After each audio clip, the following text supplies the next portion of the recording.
stretch I was talking about because I figured you would get into Jacory, just to kind of preface. But yeah, I mean, that stretch was some of the most exciting to me. Outside of the year we started off, what was it, 10-0 with Rick? Outside of that was my favorite Hurricanes memories in the last 15 years. One of my favorites was that stretch of 5 games there. Outside of, again, when we destroyed Notre Dame, which was great.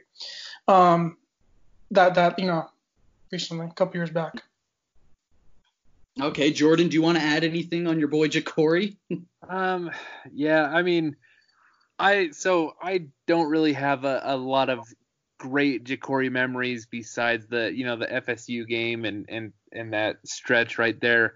The main thing that I remember is that I was so excited when Stephen Morris started getting playing time. And then, when Harris graduated and he was gone, like, I don't mean any disrespect to the guy because, I was young and emotional and whatever. And I wish him the best. But, dude, he's just an interception machine. Like, if you go after 1980, so 1980 to the present. Okay.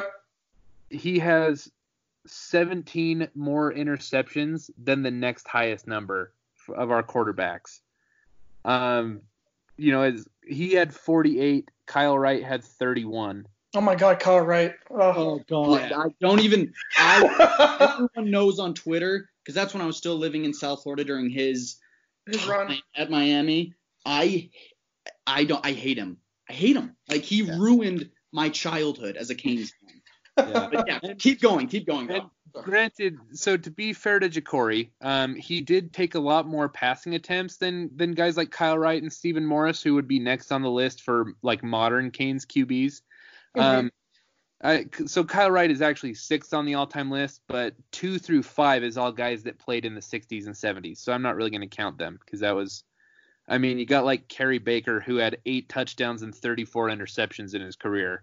He was on that list. My Lord. Yeah. So the only 2 quarterbacks that have taken a comparable amount of passing attempts as Jacory Harris are Brad Kaya and Ken Dorsey. And their ratios, I'll give them real quick. Ken Dorsey had 86 touchdowns, 28 interceptions. Brad Kaya had 69 touchdowns and 24 interceptions. Jacory Harris had 70 touchdowns and 48 interceptions. So, he threw 1 more touchdown than Kaya, but then threw double the amount of interceptions. Right. In roughly the same amount of passing attempts. So, I don't know. I think it's a little overblown. And I don't really get it. I know he was like legendary at Northwestern, and that's I respect that. But I do think his Miami career gets way more hype than it really deserves. To me, he was the 3rd best quarterback of this century. Or wait, no, because Jacory. Wait, hold on. So I'd probably go Dorsey, Brock Berlin, Stephen Morris, and Brad Kaya, all better than him since 2000. So I don't know. I don't really get the hype, but I can actually agree with that list.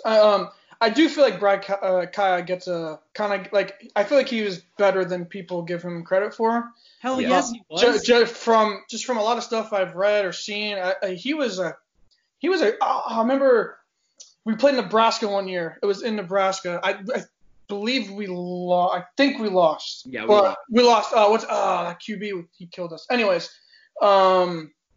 yeah, he had a great game. I think it was either his first or 2nd year or something. I remember telling everyone, like, man, like, this guy, he's got it, because he was he was hanging in the pocket, and he was so composed. I remember from that game. And again, like, people like always would criticize him for not being able to move well in the pocket, but the guy was accurate. He can throw. When he needed to, he can evade the pressure.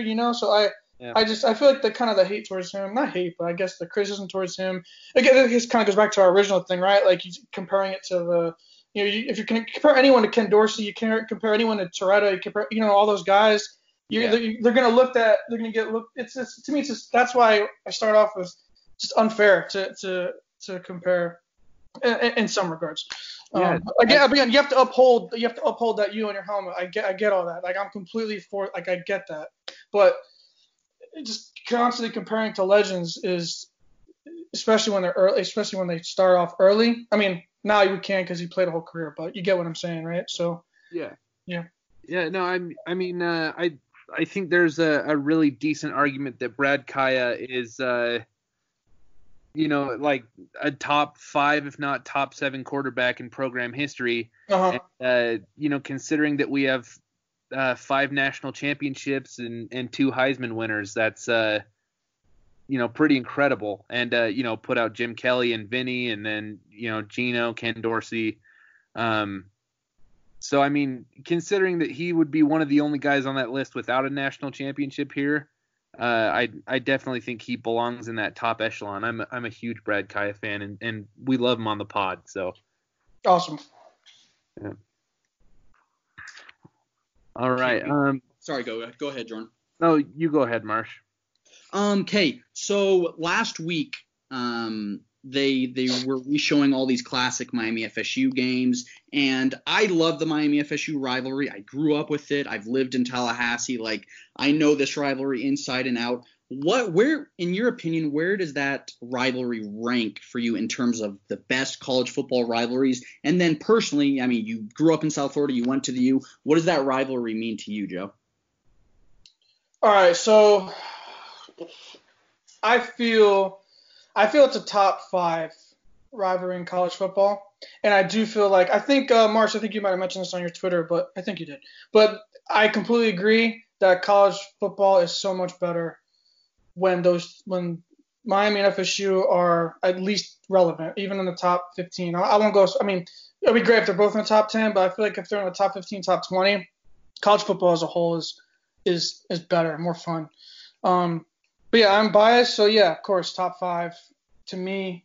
Fun fact, I feel like the Miami UF rivalry is like, I look at FSU as kind of like brother, it's like the one that annoys the heck out of you, and like you kind of respect them, because I'm gonna go on tangent again, but hey, so so for example, back when we were Big East, FSU was in the ACC, and UF obviously SEC. Like Bobby Bowden didn't have to keep us on the schedule, but he kept it on there for tradition because he understood like how much tradition means, and we always played them, even though it was never obviously it wasn't a guaranteed win for them. It was always a great game for them, for his team, for both teams, for the state, for the nation, and we played them throughout. UF seems like they only play us when it's sanction. Okay, you guys have a bunch of sanctions. You have like a bunch of freshmen. Okay, we'll play you now because we got Tebow or whatever. Or like they almost like set it up to that. I mean, again, I know we beat them here in was it 13? But by the way, the last game we played against UF last year, I was in Spain and I found a stream. It was like, I don't know what time was it, 4 a.m, 5 a.m, or something crazy. I still watched part of it. I watched it on delay, I think. I just so heartbroken. But I mean, that game, because I didn't know what happened. I was watching the ACC highlights. I watched the first half live. The second half I watched on like the condensed game thing. And I'm like, when you watch highlights and you don't know what's happening, you're trying to figure out based on the highlight where they're going to go with it. And I'm like, okay, we won. Okay, we didn't. So it was a little bit of a unique experience because I've never really I always watch games live, or I have Twitter going like crazy. Yeah. I was in Spain, so I didn't have that luxury. And I also kind of blocked it because I wanted to kind of try and experience, not get spoiled. But anyways, that's how my feeling on FSU, my feeling on the rivalry. It's definitely top 5. And for me growing up here, it just means so much. Again, it goes back to tradition, right? Like so many great games between the two, even the ones they win. I'll never forget. I was here. I went to the game in 2008, I think, when was it Chris Ricks? Oh, wait. Someone ran crazy. He ran. Oh, Ponder. My bad. It was Ponder. Mm-hmm. It was a rain. It was puddles everywhere. It took forever to get to the stadium. But I remember he ran all over us. We were down at least a couple of touchdowns, at least a couple, and we came back and almost won in the end. It's just like the excitement. Those games, they always both teams always get up for each other. One of my favorite games. It's no one cares about it. No one knows about it. I mean, they probably do, but the 2007 game against them in Tallahassee. we were bad that year, and that game, that was one of my favorite. I think we won at the end. Well, on a game-winning touchdown in Tallahassee. It's just like, no matter what, even when both teams are bad, both teams were terrible that year. It always brings out the best in both, and it's just, that's just it. Like, you always circle that game regardless. If down year, not a down year, if one team's really bad, one team's really good, it doesn't matter. You're going to get, more often than not, you're going to get a great game. I was also at the game in Tallahassee in, I don't know what year, but Stacey Coley had a touchdown in the corner of the end zone. I thought the game was over. And then Dalvin Cook ran like a 60-70 yarder to win the game for them. That was 2015. That's when I was actually living in Tallahassee. I was like I lived a block away from the stadium. Did you go to the? You had to have went to the game, right? No. So I mean, I was in Tallahassee because I was on a church mission, so I could watch football during that time. But Gotcha. I mean, everyone the next day in church just told me that Dalvin Cook basically murdered by himself the Canes. Yeah, that was yeah, but yeah, that was again. It just means so much, that rivalry. To answer your question, it's yeah. Yeah, I like your point about having more respect for FSU than UF, though. I personally have a lot of respect for Bobby Bowden. Mm-hmm. Whereas a guy like Steve Spurrier, I have zero. And Urban Meyer, I have zero. So I thought that was a great comparison by you. Yeah, man. I mean, we kind of need FSU, but UF can kick rocks, man. For all I care. I kind of hope that they don't even open up football ever again from this coronavirus. I mean, be careful what you wish for, because that means every team. So, yeah. I mean, like I work in basketball, but football is again, you probably can tell from some of my years and not like remembering exactly everything. Like, since I got my job with the Heat, it's been hard to. Like, it's hard to watch every game or like I'm watching bits and pieces or radio here, online here, But football is my favorite sport, clear and away. Again, kind of being from South Florida and living here is probably a big reason. Like, we can have the same discussion now with the Hurricanes, mediocrity now. You could do the same thing with the Dolphins. Literally, it's not almost the same, but it's very similar. So, but yeah, like the Dolphins are like my heart. Like, if the Dolphins won a Super Bowl, I honestly would not know what I would do. Like, period. Like, if I honestly picked from a Dolphins Super Bowl and a Canes National Championship, just because I've seen a Canes one in my lifetime, in 01 with the greatest team of all time.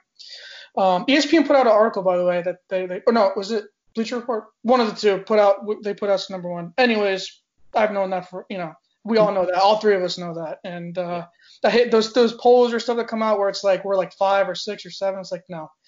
But where was I going with that? I don't know. But I was just saying just Canes and Dolphins are, if Dolphins win a Super Bowl, I would want that over a national championship for Hurricanes, because I have no idea what that feels like whatsoever. But my memories are Ricky Williams, and that's, him just being great, Jason Taylor being great, and then it's been bad since like 05 or 06. So, yeah.